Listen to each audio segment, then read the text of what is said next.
السلام عليكم، ياكم حسين انجل. اليوم حبيت اشوفكم اللاتينو الباروت فينش.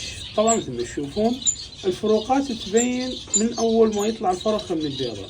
مثل ما تشوفون انه النقاط اللي تصير بحلق الفرخ تصير بيضة، الجسم يختلف مثل ما تشوفونه. طبعا هو هذا وحده اللي هو هذا دا يتحرك. طبعا هذا البينو، امهاته لاتينو، هو يطلع البينو ام لاتينو بس عيون حمر. اذا كان لونه ابيض والعيون حمر فراح يطلع البينو، اذا لا على صفار والعيون حمر فهو لاتينو، يطلع على خضار فهو لاتينو، ما عندنا اي مشكله. مثل ما تشوفون طبعا هذول وياهن هم باروت بس العادي الوجه اللون الازرق.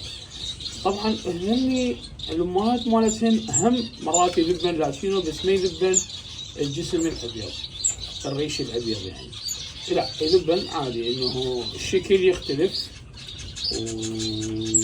والعيون حمر، ومرات لا يذبن نفس الامهات. اهم نقطة باللاتينو انه لا تخلي افراخ هواية وياه، يعني هسه هذا العدد بالعش كل الزين بالنسبة لللاتينو او الالبينو، لان الالبينو نحس حتى من هو فرخ. طبعا وبالمناسبة يعني هو باروت هو العادي نحس، ويرجع اللاتينو او الالبينو يعني بعد يصير نحاسته اكثر. فالافضل انه يكون هذا العدد، يكون افضل لك من هواية تخلي اعداد من الافراخ.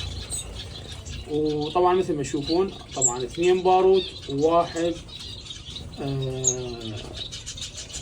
بنغالي فرخ حتى يسوي تحفيز لباقي الافراخ. هاي اهم نقطة. تحياتي وياكم حسين انجل، مع السلامة.